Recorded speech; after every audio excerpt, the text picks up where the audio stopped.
Update: my 35 female husband, 36 male, had months-long affair with my sister, 20 female. Original post. I've posted about this in here before, but ended up deleting the post on day one because my wayward husband found the post. Since I didn't attempt to conceal my name or use a throwaway account, I've since just blocked him and his family because I don't really know who else to talk to about this stuff. So here I am again. It's been a little over 3 weeks, and for the most part, friends and family don't check in with me as regularly. I'm tired of thinking about it, tired of talking about it, but also can't get away from it. He moved out the weekend before last, and I'm feeling some relief from not having him in sight all the time. But I'm also overwhelmed with having been thrown into single parenthood so suddenly and unexpectedly. I feel like I don't have the space to grieve properly because I have the hearts of my children to look after. I got a lot of feedback on my original post, most of it useful and thoughtful, some of it not so much. I'm sure that not everyone who finds themselves reading this post will have also read the last one, but I did want to add a little bit of context for those who did. My husband and sister did not grow up around each other, so I'm not really concerned with the grooming aspect, at least not in a long-term sense. Growing up, I lived with my mother, and she lived with our father. She was only 3 when I moved out of the house, 6 by the time he and I got married. However, our being a MILF family made visits home infrequent, and even then I'd usually go alone. He likely only ever met her 2 to 4 times at all before she moved to the same city as late last year. Her version is that she was victimized by him. I know it sounds incredibly horrible to not believe someone claiming to be a victim, so I do want to clarify some things here. I do believe that she is, and has been a victim in the many intimate relationships she has had with much older men, and that she seeks these relationships as the result of some deep-seated traumas from her childhood. However, she has always entered into these relationships consensually, and has never considered herself a victim of these men. Should the men have been known better? Absolutely. Did they still actively engage in very inappropriate relationships with her citing her consent as their gross justification? Absolutely. So while yes, I absolutely believe that my husband was the one who should have been responsible for managing their relationship as the much older player, I also do not believe that she ever felt victimized by him, but now claims to have been, to earn my sympathy and forgiveness. His version is that she sought him out even prior to their first exchange, and then began indirectly threatening him that she would tell me if their relationship didn't continue. He was also very drunk the first time while she had had nothing to drink, and according to him, initiated the encounter. Things I do know is that she sent a friend request to his FetLife account 5 days prior to the first encounter. She sent a friend request to her brother-in-law's social media account, which contained multiple nude photos. I believe she at least fantasized about him, if she didn't actually plan to initiate inappropriate contact. Will I ever know the full truth of what happened or why? Probably not. I don't know if they're both lying, or if they both actually buy into the BS webs they're spinning. I don't know how much it even matters anymore, and I don't know how I'll feel in 6 months, or 1 year, or 5 years. But today, right now, I don't know how I'll ever forgive either of them for what they've done. I did tell my children, on the advice of my therapist, because my children were very close with their aunt, so this one couldn't be as easily managed by just omitting the why of our divorce. And there was a fear that it would come out later in an uncontrolled way, or that I would have to create a story around why their aunt is no longer in their lives. It felt like the only thing to do was to tell them enough of the truth, and it's all just been really hard. She sent a friend request to his FetLife account 5 days prior to the first encounter. She sent a friend request to her brother-in-law's social media account, which contained multiple nude photos. Oh hell no. She's not the victim here at all. Not only is she going after older men, she's going after married men. She gets off on the silent competition between her and the betrayed wife. She got off on feeling like she was better than you, and then probably had a power trip knowing she caused the divorce. I would let everyone in the family know and cut contact. I don't even know if therapy would help with this woman, but expect her to try again with any man you bring around. When she told me about everything, she admitted that she hated me at the time it started. Now she says that he initiated it and that she was groomed, told by him how awful I was. I believe that part is true, as he's often vented about me to inappropriate outlets/company, and felt like he was her best friend. So I do believe that she reveled in their relationship and enjoyed that it was a secret, and very likely enjoyed that she spent every weekend at our house during that time.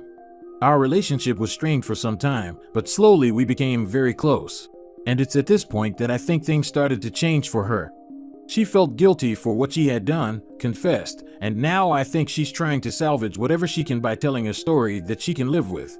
I think she did an awful thing, and did it with intention, and I think that she may even have convinced herself that she is a victim.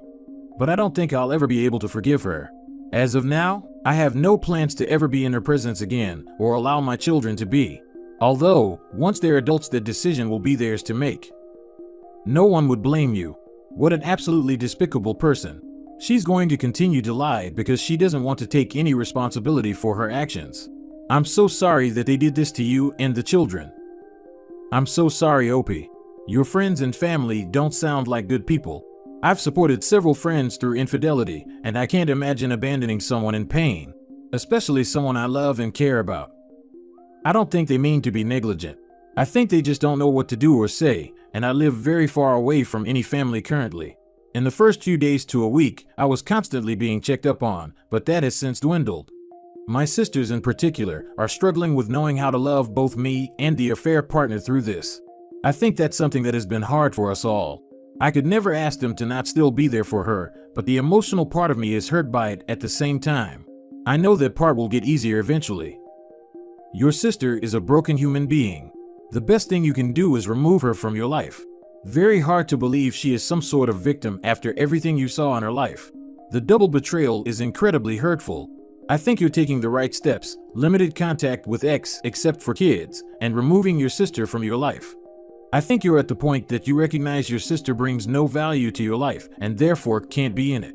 Your kids were just as hurt as you are by such a torrid affair, and the truth is, everyone's life will forever be changed by such despicable behavior. Now for the first update. My sister insists that my wayward husband is a predator that groomed and manipulated her, and who was loaning her money while she was out of work, and so felt obligated to continue their affair. To be clear, she didn't lose her job until after the first encounter. Meanwhile, my wayward husband insists that my sister is basically a sociopath, who baited and pursued him, initiated the first encounter, wanted him to leave me for her, and then made subtle threats that she would tell me if the affair didn't continue. It's so difficult for me to believe that either of these people I have loved and known so well are either a predator or manipulative sociopath. They are both coming down hard on me for not believing their individual versions, and really not allowing me all that much grace or understanding when it comes to my inability to detect or know the truth. I think that right now it feels very difficult for me to know how to process everything and begin to heal if I can't even really understand why it all happened in the first place. I'm trying to process the version that is most digestible to me, but that doesn't mean that it is accurate at all. My sister says that she would provide me with any evidence she could and help me to see the full picture. But when I've asked for specific things, she becomes mad. That if I need proof, I must not believe her. When I ask my wayward husband for details or ask specific questions or even just seem angry in his presence, he tells me that he just can't do this and that I'm rubbing his face in it or making him my punching bag, and keeps making threats to unalive himself. He's been in this mess since January, but as of today, I've only known about it for less than a month. I'm still just in the earliest stages of processing it at all, of figuring out what my and my children's new lives look like, of learning how to navigate all of the difficult legal stuff I have no prior experience with, of carrying on in my personal and professional lives, while simultaneously carrying all of the heaviness of this emotional burden around with me. And still, neither of them seems to understand my anger or inability to trust anything they say. They have centered themselves in this and completely forgotten about what they've done to me and my children and how long our journey to sort out this grief will take. I'm just so angry. I can deal with the sadness, but this rage feels like it might consume me, and I don't know what to do with it all. I don't know how to get away from it or endure it. I'm just so exhausted. Have you ever considered the fact that they are both perpetrators? Liars and cheaters who will say anything to save themselves. Neither is a victim. The depth of the betrayal is far too deep. They are both unhealthy, toxic people. That's the eventual truth you will have to confront. You can learn more about the what that happened, but the why seems pretty clear. This is the digestible version I mentioned. I think it's most likely that they are both lying either to me, to themselves, or both. And now I think they're both playing the victim card in an effort to salvage whatever they can of a relationship with me. Obviously, some form of contact will have to continue to exist between my wayward husband and myself as we continue to co-parent. And I think my sister hopes that I will eventually find it within myself to forgive her. or accept that she was victimized by my husband and reconnect in the future. To be clear, I plan to remain no contact with her indefinitely. I can't know what the future holds, but right now it is nearly impossible for me to imagine a life that ever includes her in it. I would lie to your sister and tell her you've gone to the police. And if she doesn't provide evidence, she'll be in contempt of court, and vice versa with your husband. I know that's dramatic, but both of them are hiding and making you the villain. It's more plausible that they both knowingly entered into an affair and are trying to save their skin. They need to put up or shut up. Your sister may very well be a sociopath. Your husband may be a predator. Why does any of that matter? These are just excuses to justify their behavior and avoid responsibility and the repercussions of the extremely selfish and family-discarding actions they both willingly engaged in. Your husband slept with your little sister. That's what happened. It's up to you to decide what to do about it, and all this fact-finding is just an excuse for you to delay doing what you already know or suspect you're going to do. I mean, you're right in that none of it will change the outcome. There is no chance of reconciliation, and divorce proceedings are already underway. I intend to remain no contact with my sister indefinitely as well. Everything in me tells me they're both lying. But if one of them is actually being honest, then I do think that's important to know, because this affair is complicated since it involves both the father of my children and a family member. Even if I can never forgive my sister, perhaps my children will want to someday. I think there's a possibility for that if my wayward husband was actually predatory and I have to maintain some sort of relationship with him forever. So what if she is actually a master manipulator and he made a series of terrible choices, but not because he was indifferent to me? I think intention is important when it comes to the question of whether we are equivalent to the worst thing we've ever done. And I think that moving forward, understanding those intentions will help me to process the betrayal and what it means for my relationship with the father of my kids. That said, I don't think I'll actually ever know the truth. I mean, I highly doubt it. And I'm not seeking any additional information from either of them. Those conversations have come to pass already. But I can't make my mind stop attempting to puzzle it all together. I can't get this thing to shut the heck up and be still for a while. Second update. It hasn't even been 2 months since I found out, but it feels like it's been 10 times that long. It's already hard to remember the time before all of this. I know it's been recommended that we not go this route, but we've decided to move ahead with divorce proceedings using a mediator only. I do believe that he is genuinely remorseful, and all I want is to do this amicably so that it will have as little impact as possible on the kids. We've come to agreements on everything outlined in the divorce decree documents, and I'm satisfied with the decisions we've made. I don't care about entitlement. I just want to be done with it. I'm in therapy, and I think it's helping me to process everything. Although it does seem like my most difficult days are always the ones following my sessions.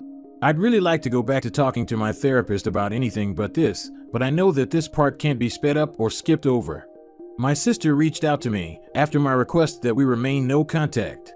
She was blocked everywhere except for my phone number, but has since been blocked there as well. During that brief interaction, she asked if she could contact my children, and I asked that she please not attempt to contact them. She became angry and sent me a pointed message, but I didn't respond. A few days later, she sent my middlest kiddo a request to join a game on Roblox. I missed that one. My kiddo deleted and blocked her from the app, but I'm upset that my sister did not respect my request that they not be contacted.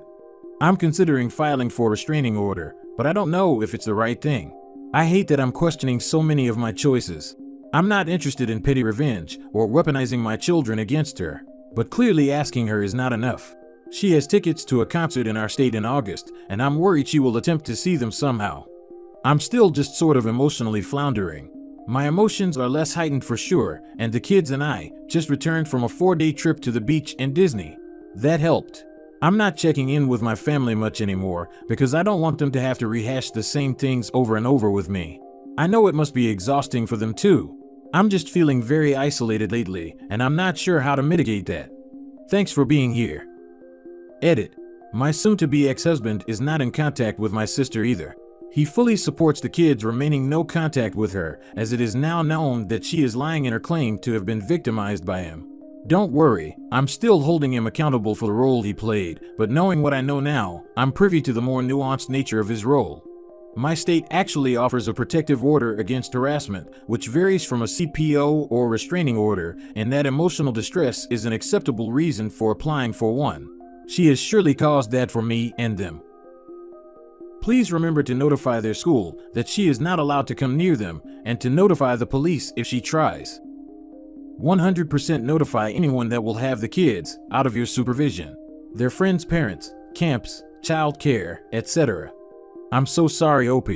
Maybe try joining a hobby group, bowling league, art class or something. That way you get social interaction with people that you don't have to keep reliving this with and just have some fun. Wow, your own sister. I'll never understand the mindset of someone who could do this to a sibling, cousin, or other blood relative. And your wayward husband is equally despicable. Since you've done everything else by blocking her, specifically telling her to not contact you or your kids, it seems obtaining a restraining order is the next step. Not sure how that would work if she lives out of state, but it would be worth consulting an attorney. Another commenter's advice about notifying your kids' schools is also a good idea. Keep yourself and your kids as your priority as you're doing. Good luck. Opie, I'm glad to see you're not taking any excuses and going no contact with your soon-to-be ex's affair partner. I don't think you should refer to her as your sister anymore, no matter what she says happened. Your wayward husband is no better. Hopefully you have some other people to lean on. Wishing you the best. We have ex-wives and ex-husbands. This is an appropriate scenario for an ex-sister.